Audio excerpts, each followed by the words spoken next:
L'initiative est plutôt rare. Le procureur du comté de Saint-Louis a promis de rendre publiques les preuves et témoignages présentés aux jurés qui ont prononcé un non-lieu pour Darren Wilson. Objectif, apaiser les tensions. L'enquête fédérale, elle, n'est pas terminée. Le FBI et le ministère de la Justice mènent des investigations spécifiques avec cette question. Le policier Wilson a-t-il violé les droits civiques de Michael Brown quand il lui a tiré dessus? Pour la première fois, l'officier Wilson a donné publiquement sa version des faits. Il a expliqué que l'adolescent l'avait d'abord frappé au visage, ayant peur d'être tué. Il avait alors utilisé son arme pour la première fois.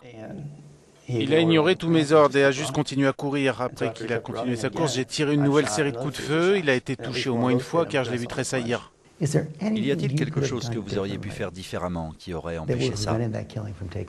Non. Non.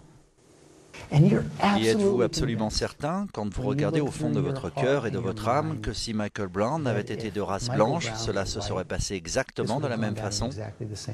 Oui. Aucune. Vous avez la conscience tranquille? J'ai la conscience tranquille, j'ai bien fait mon travail. Le ministre de la Justice, Eric Holder, est monté au front dès le début pour apaiser les tensions, annonçant l'ouverture d'enquête au niveau fédéral.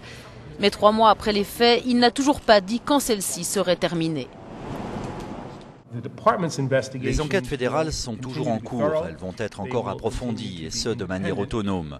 Elles seront menées de manière rigoureuse et dans certains délais afin que nous puissions aller de l'avant aussi rapidement que possible et restaurer ainsi la confiance, mais aussi rétablir la communication et favoriser la coopération entre les forces de l'ordre et les membres de la communauté. Reste qu'aux États-Unis, les policiers disposent d'une grande marge de liberté quant à l'utilisation de la force.